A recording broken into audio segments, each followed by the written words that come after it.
श्री गणेशाय नमः। मित्रों, भक्त सुधा एवं साधना चैनल में आपका स्वागत है। ज्योतिष विद्या सीखें कक्षा 10 में आज हम आपको बताते हैं कि पंचधा मैत्री कैसे निकाला जाता है और पंचधा मैत्री है क्या। मित्रों, बिना पंचधा मैत्री के आप किसी भी कुंडली के बारे में सही निर्णय और निष्कर्ष नहीं निकाल सकते हैं। क्यों? क्योंकि आपको यह भी नहीं मालूम है कि कौन सा ग्रह किस भाव में बैठा है, उस भाव के स्वामी से उस ग्रह की मित्रता है या शत्रुता है। तो यदि मित्रता है तो वो अच्छा फल देगा, यदि शत्रुता है तो वह बुरा फल देगा। इसलिए इस पंचधा मैत्री की आवश्यकता पड़ती है। मित्रों, पंचधा मैत्री के लिए दो चीजें हैं। पहला तो नैसर्गिक मैत्री चक्र है और दूसरा तात्कालिक चक्र है। तो मित्रों, यह काल पुरुष की कुंडली है और इस काल पुरुष की कुंडली से ही सबसे पहले हम निकालेंगे नैसर्गिक मैत्री चक्र। तो नैसर्गिक मैत्री चक्र हमने यहां पर लिख दिया हुआ है।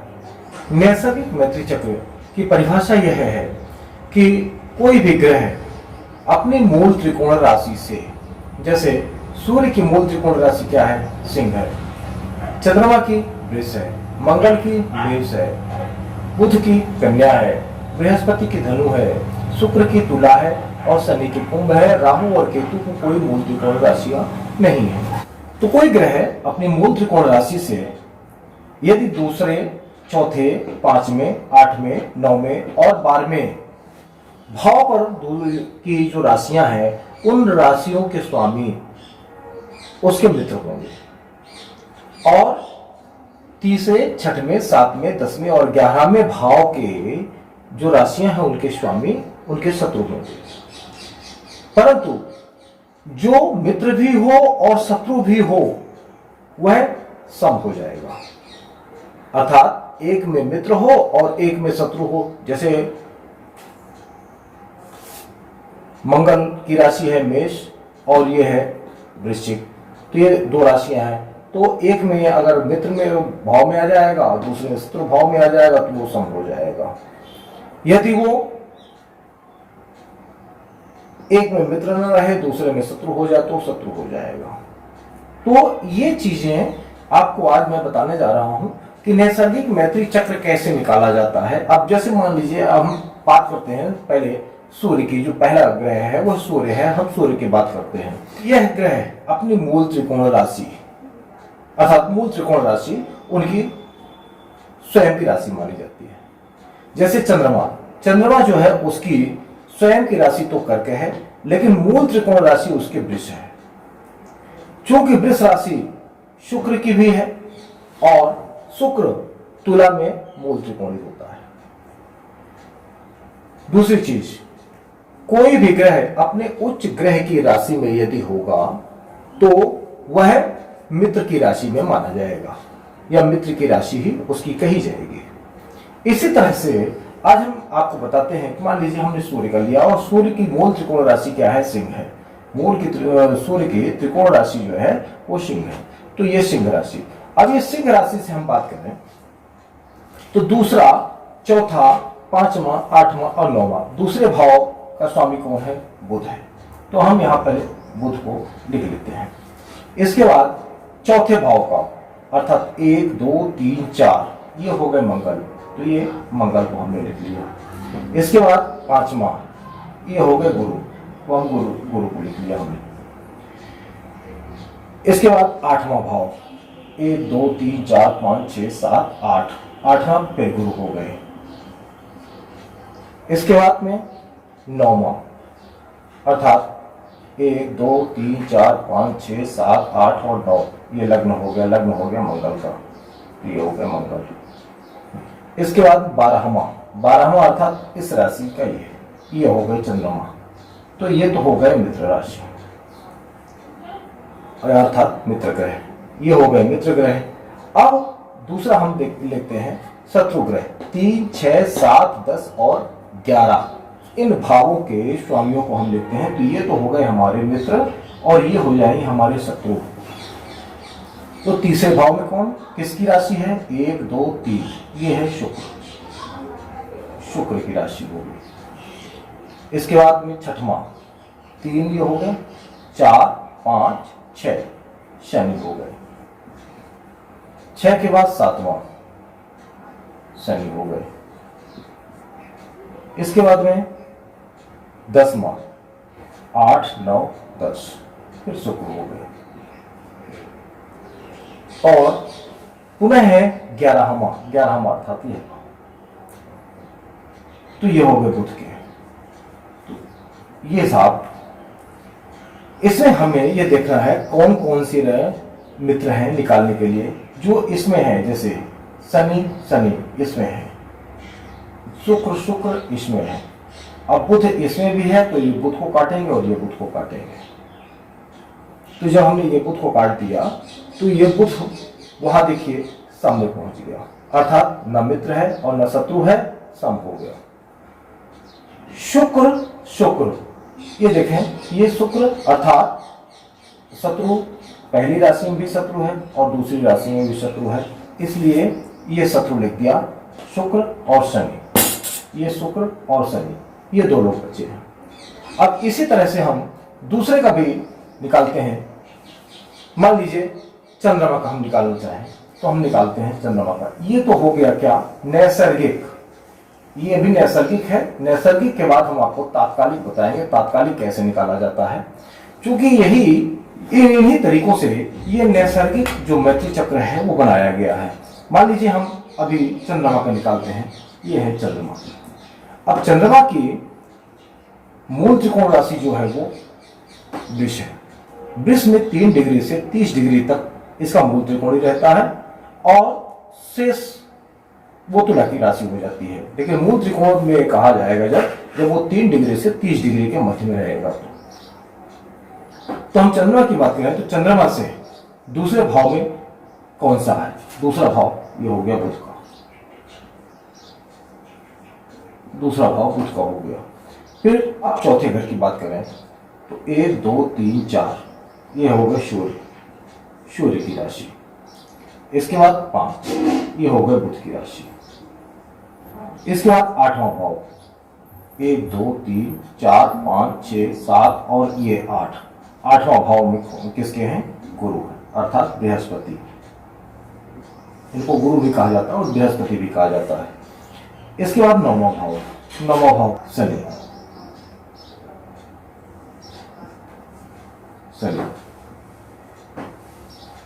और फिर 12वां भाव हो गया उनका मंगल।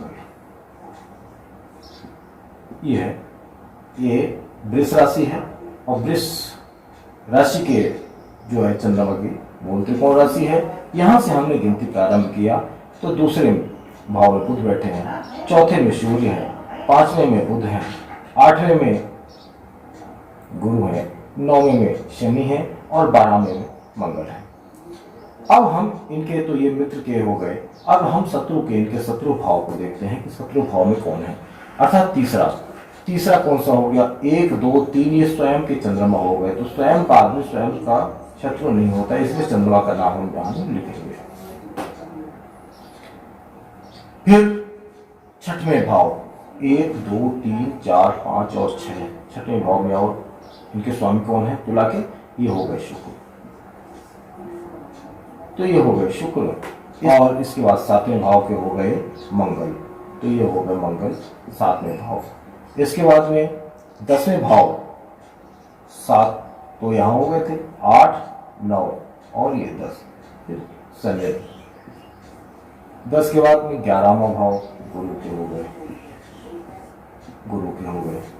अब आप देखें कि इनके मित्र इसमें से कौन कौन बचे, शत्रु कौन कौन से हैं और सम, अर्थात जो मित्र भी होगा और शत्रु भी होगा वो सम हो जाएगा। जो या इस लाइन में बचेगा वो शत्रु रहेगा, जो इस लाइन में बचेगा वो मित्र रहेगा। अर्थात जैसे मान लीजिए शुक्र की बात करें तो शुक्र इस लाइन में नहीं है।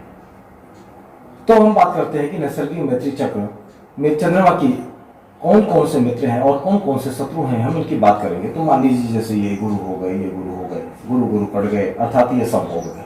अर्थात अब देखिए वहां पर बृहस्पति लिखा हुआ है, तो गुरु गुरु ये बृहस्पति लिखा हुआ है, तो ये गुरु गुरु यहाँ से सम हो गए। इसके बाद हम मंगल की बात करें तो मंगल यहाँ भी लिखा है और इस लाइन में भी लिखा है, तो मंगल मंगल में मंगल सम हो गया। इसके बाद हम बात करें शनि की, तो ये शनि है और ये शनि है, अर्थात मित्र की लाइन में भी शनि है और शत्रु की लाइन में भी शनि है, तो शनि सम हो गए। इसके बाद हम शुक्र की बात करें तो जो शुक्र है, चूंकि ये है चंद्रमा की मूल त्रिकोण राशि कौन सी है, वृष, तो आपको पहले ही बताया है कि जिस ग्रह की जो मूल त्रिकोण राशि होगी वह मित्र होगा और उच्च की राशि जो होगी वह भी मित्र होगा। तो हम शुक्र की बात करें तो शुक्र यहां शुक्र हो गए, तो ये शुक्र और ये शुक्र कट गए, तो वहां पर सम हो गए। अर्थात सम कौन कौन से हो गए, मंगल हो गए, बृहस्पति हो गए, शुक्र हो गए और शनि हो गए, ये चार तो सम हो गए। इसके बाद मित्र इनके कौन कौन से बच्चे हैं, देखिए सूर्य और बुध, देखिए बुध और सूर्य,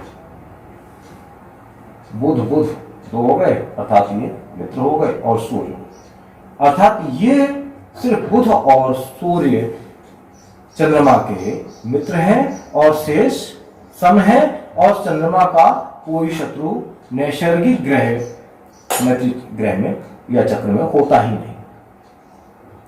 इसी तरह से हम अब निकालते हैं मंगल का। अब मित्रों मंगल की हम बात करें तो मंगल मेष राशि में अपने मूल त्रिकोणी का होता है। अब मंगल का जो मूल त्रिकोणी है वह मेष राशि है, तो मंगल की अगर बात करें तो मंगल को कैसे निकालेंगे, दूसरा भाव मंगल से, ये पहला भाव हो गया और ये दूसरा भाव हो गया, तो दूसरा भाव जो होगा वो किसका है, वो है शुक्र का, तो हम यहां निकलेंगे शुक्र। इसके बाद चौथा भाव चंद्रमा का है। इसके बाद पांचवा भाव सूर्य का है। फिर छठा भाव किसका है, ये बुध का है, तो ये बुध का छठवां भाव शत्रु की लाइन में चला जाएगा, तो हम यहां लिख देते हैं बुध। इसके बाद सातवां भाव भी जो है वो शत्रु का है, तो सातवां भाव किसका है, शुक्र का। फिर आठवां भाव मित्र का है, तो आठवां भाव ये मित्र यानी स्वयं का है, अपना स्वयं का भाव हो गया। फिर नौवां भाव किसका है, नौवां भाव गुरु का है, तो ये गुरु हो गए, अर्थात बृहस्पति हो गए। फिर 10वां भाव शनि का है, तो शनि चूंकि 10वें भाव शत्रु भाव में है, तो यहां शनि हो। इसके बाद 11वां भी शनि का है और 12वां बृहस्पति का है। अब देखिए शुक्र और शुक्र, अर्थात शुक्र मंगल के क्या हो गए, सम हो गए। देखिए ये शुक्र मंगल के सम हो गए। इसके बाद शनि मंगल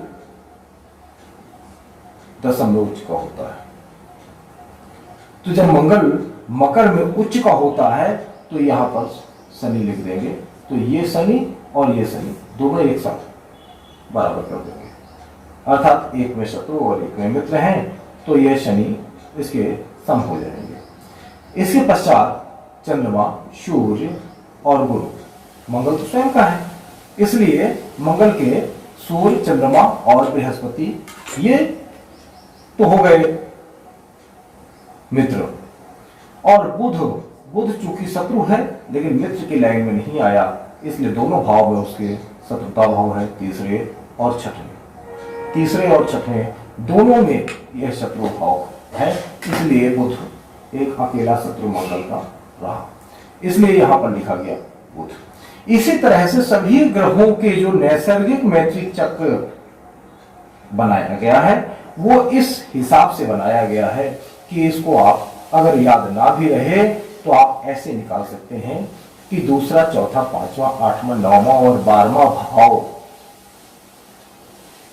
उसके मूल त्रिकोण राशि से मित्र होंगे और मूल त्रिकोण राशि से तीसरा, छठवां, सातवां, 10वां और 11वां भाव जो होगा वो शत्रु का भाव होगा। तो ये आपको नैसर्गिक मैत्री चक्र की एक सारणी मिल जाएगी। इस तरह से आप एक अपनी सारणी बना सकते हैं। इसके बाद हम आपको बताते हैं कि तत्कालिक मैत्री चक्र कैसे बनाया जाता है। अब तत्कालिक अर्थात जन्म के समय में, आपके जन्म के समय में जो पूर्व क्षितिज पर उदय हो रही राशि होगी वो लग्न में आएगी। अब चूंकि ये कालपुरुष की कुंडली है, लेकिन हम आपको इस कालपुरुष की कुंडली के द्वारा ही आपको बताते हैं। मान लीजिए किसी व्यक्ति का जन्म होता है और उस समय पूर्व में मेष लग्न का उदय हो रहा होता है और उस मेष लग्न के समय यहां पर सूर्य बैठे होंगे। तो अब हम आपको बताते हैं कि तत्कालिक मैत्री चक्र कैसे बनाया जाता है। तत्कालिक मैत्री चक्र बनाने का बड़ा आसान सा तरीका है और यह आसान सा तरीका जो है उसके लिए हमें क्या करना पड़ेगा। सबसे पहले तो ये देखना है कि कौन कौन सा ग्रह किस भाव में या किस राशि में, किस भाव में वो विराजमान है। अब जिस भी वह राशि में विराजमान होगा तो उसको हम कैसे निकालेंगे ये हम आपको बताते हैं। तो मान लीजिए किसी बालक का जन्म मेष लग्न में होता है और मेष लग्न में जब उसका जन्म होता है उस समय लग्न में सूर्य हो, अर्थात जब मेष में सूर्य लग्न में हो तो यह लगभग कुंडली कहाँ की होगी, यह होगी लगभग अप्रैल और मई के आसपास, क्योंकि सूर्य उसी समय मेष राशि पर रहते हैं। जब वृष राशि में जाएंगे तो यह मई और जून अर्थात 15 मई से 15 जून के आसपास वो वृष राशि में रहते हैं। तो इस कुंडली से ही ये जानकारी हो जाती है कि इस समय सूर्य जिस राशि पर है, अर्थात जिस चाहिए मेष लग्न यहाँ पर होता तो यह लगभग 10 बजे के आसपास की कुंडली होती है। सूर्य मेष लग्न पर है अर्थात और वह लग्न में है तो यह लगभग 5:45 के आसपास सूर्योदय होता है और उसी दौरान की कुंडली है। तो हम ये बात करते हैं कि इस तत्कालिक मैत्री ग्रह को कैसे हम निकालेंगे। तो तत्कालिक मैत्री चक्र निकालने के लिए बहुत आसान तरीका है कि ग्रह से दूसरे, तीसरे, चौथे अर्थात सूर्य ग्रह से दूसरे, तीसरे, चौथे में जो भी ग्रह बैठे होंगे वह मित्र होंगे तथा 12वें, 11वें और 10वें स्थान पर बैठे हुए जो भी ग्रह होंगे वो मित्र होंगे और शेष ग्रह जो होंगे वो शत्रु होंगे। तो हम सबसे पहले निकालते हैं कि सूर्य के तत्कालिक मित्र कौन कौन से हैं और तत्कालिक शत्रु कौन कौन से हैं। तो तत्कालिक मित्र इनके क्या होंगे, दूसरे, तीसरे और चौथे, अर्थात शनि, सूर्य के शनि तो हो गए तत्कालिक मित्र। उधर केतु और शुक्र, केतु और शुक्र ये तो हो गए तत्कालिक मित्र। इसके बाद राहु, बुध, चंद्रमा, मंगल, बृहस्पति ये हो गए तत्कालिक शत्रु। अब नैसर्गिक मैत्री चक्र में सूर्य का चंद्रमा क्या है, मित्र है। यहां क्या हो गया, तत्कालिक शत्रु हो गया। तो जब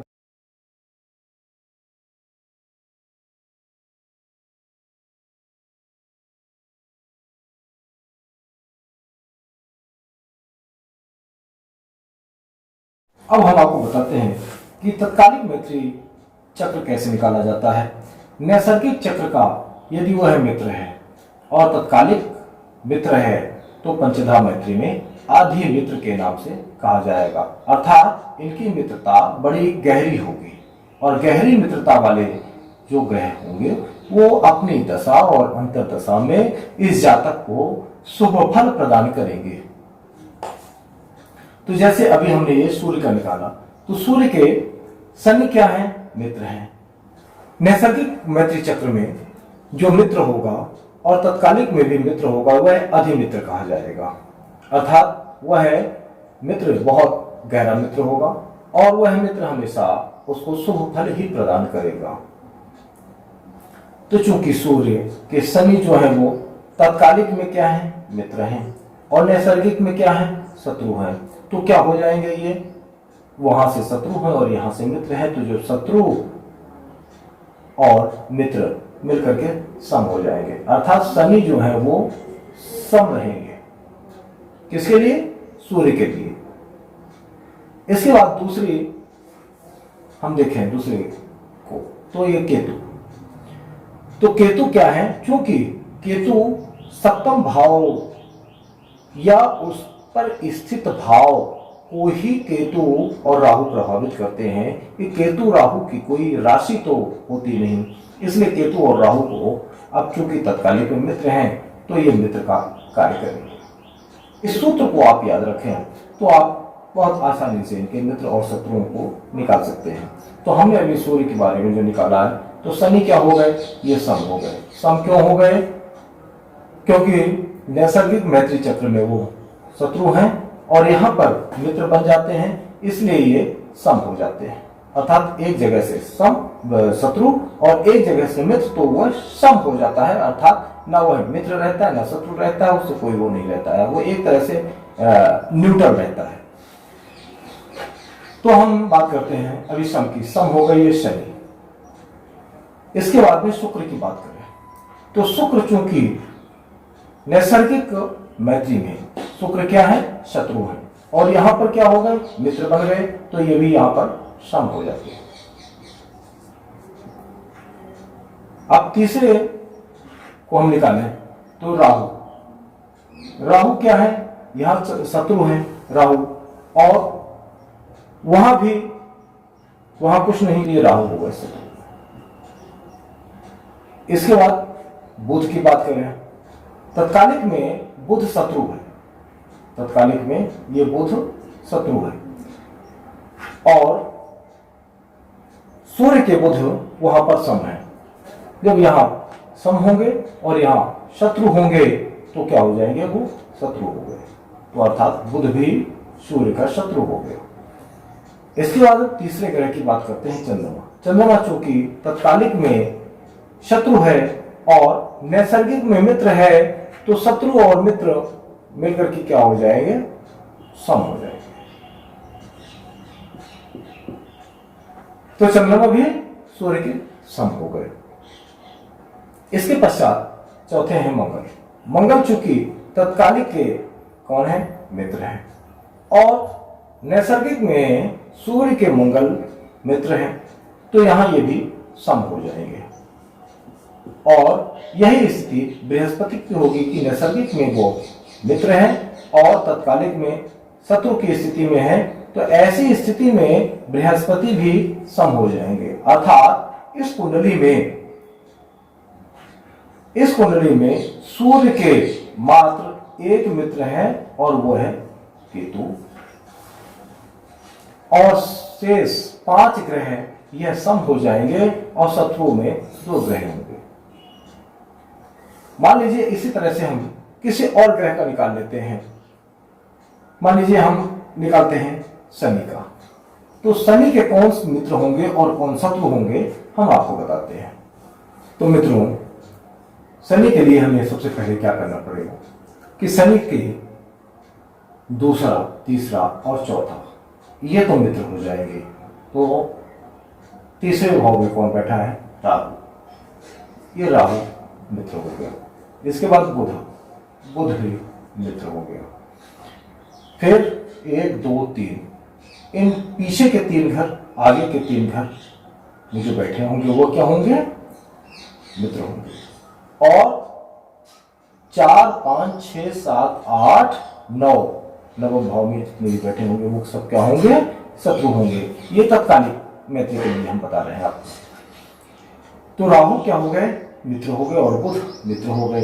अब शत्रु क्या हो गए, चंद्रमा हो गए, मंगल हो गए, बृहस्पति हो गए और शुक्र,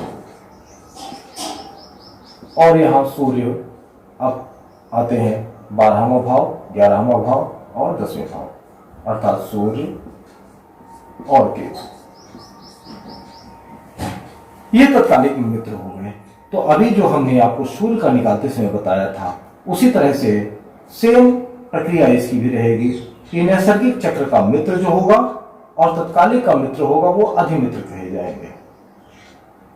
तो मान लीजिए शनि के बुध और शुक्र ये दो मित्र हैं, बुध और शुक्र, तो ये है बुध, यहां भी मित्र हैं और नैसर्गिक में भी मित्र हैं, तो बुध क्या हो जाएंगे, यहां अधिमित्र हो जाएंगे बुध। इसके बाद हम बात करते हैं राहु की। तो राहु, चूंकि राहु के मित्र और शत्रु का हम आकलन कहां से करते हैं, उनकी स्थिति जहां पर बैठी हुई है, वो जहां पर बैठे हैं। तो राहु अभी इस समय वर्तमान में राहु इनके मित्र हैं, राहु मित्र हो गए। इसके बाद सूर्य, अब सूर्य को देखें तो सूर्य यहां नैसर्गिक में सूर्य क्या है, शत्रु है, और यहां पर सूर्य क्या हो गए, मित्र हो गए। तो जब शत्रु और एक में मित्र होगा, शत्रु होगा और एक में मित्र होगा, तो क्या हो जाएगा, वो सम हो जाएगा। तो ये सम में हो गए सूर्य। अब केतु की भी हम स्थिति यही लेते हैं कि 12वां, 11वां और 10वें भाव में केतु है, इसलिए मित्र हो गए। तो ये क्या हो गए, राहु और केतु मित्र हो गए। इसके पश्चात अन्य ग्रहों को हम देखते हैं, जैसे यहां पर चंद्रमा शत्रु है। अब शनि के चंद्रमा यहां भी शत्रु हैं और चंद्रमा यहां भी शत्रु हैं, तो ये क्या हो जाएंगे, शत्रु और शत्रु मिलाकर अधिशत्रु हो जाएंगे।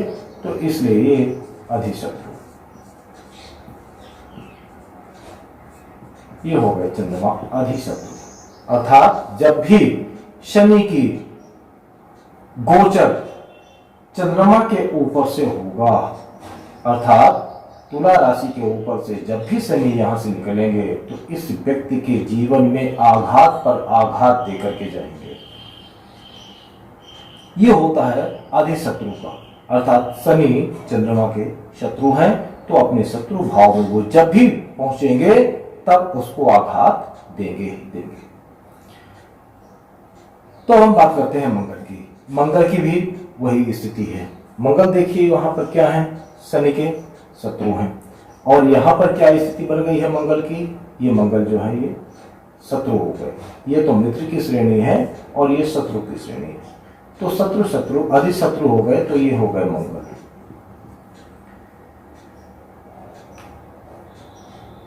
इसके बाद हम बात करते हैं बृहस्पति की। तो बृहस्पति की स्थिति आप देखें, बृहस्पति यहां पर सम है और यहां पर बृहस्पति कहां है, बृहस्पति शत्रु की श्रेणी में है। तो जब सम होंगे और शत्रु होंगे तो क्या होंगे, शत्रु हो जाएंगे।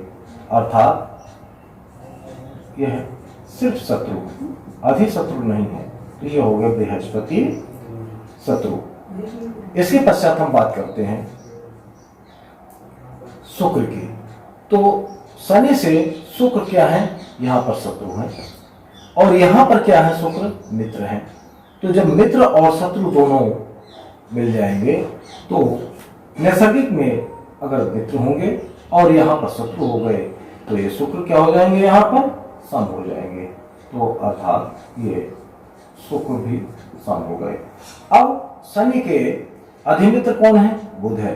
बुध की दशा, महादशा में शनि अच्छा फल देंगे और बहुत अच्छा फल देंगे।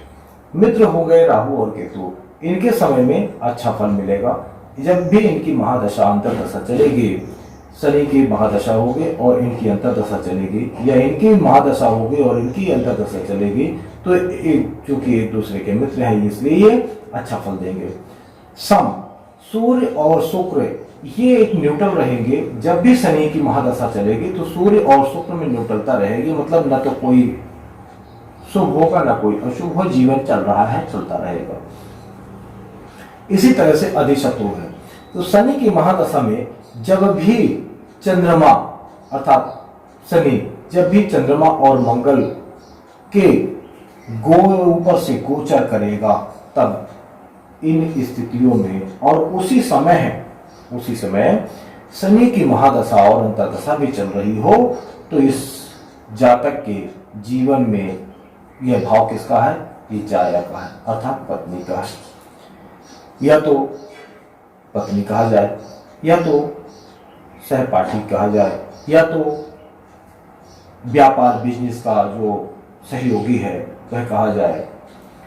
तो व्यापार बिजनेस में जो आपके सहयोगी हैं, साथ देने वाले हैं, जो आपके पार्टनर हैं, उनको कोई क्षति हो सकती है, या आपके पार्टनर जीवन साथी पार्टनर को क्षति हो सकती है। अर्थात शनि जब भी इसके ऊपर से गोचर करेंगे तो उनके ऊपर ये समस्याएं बहुत भयंकर देकर के जाएंगे। तो यही कारण है कि यह शत्रु और मित्र, अधिशत्रु, शत्रु, यह पंचधाम मैत्री को देखना बहुत आवश्यक है कि पंचधाम मैत्री में नैसर्गिक मैत्री चक्र और तत्कालिक मैत्री चक्र दोनों से हम फिर पंचधाम मैत्री निकालते हैं कि यह वर्तमान में क्या स्थिति है, कि कौन से मित्र हैं, कौन से ग्रह शत्रु हैं, और जिन जिन ग्रहों के शत्रु भाव या शत्रु भाव होगा उनका विचार अवश्य किया जाना चाहिए। और यह पहला जो अधिमित्र है, यह अधिमित्र क्या बताता है? अधिमित्र बताता है कि यह प्रामाणिक रूप से आपको शुभ फल की गारंटी देता है। अर्थात बुध जो है ये प्रामाणिक रूप से आपको पूरा शुभ फल की गारंटी देता है। इसके बाद मित्र जो होंगे जैसे राहु केतु, ये आपको शुभ परिणामों की प्राप्ति करवाने में सहायक होंगे। तीसरा क्या है? सम। तो सम ग्रह जो हैं उसके लिए क्या कहा जाता है?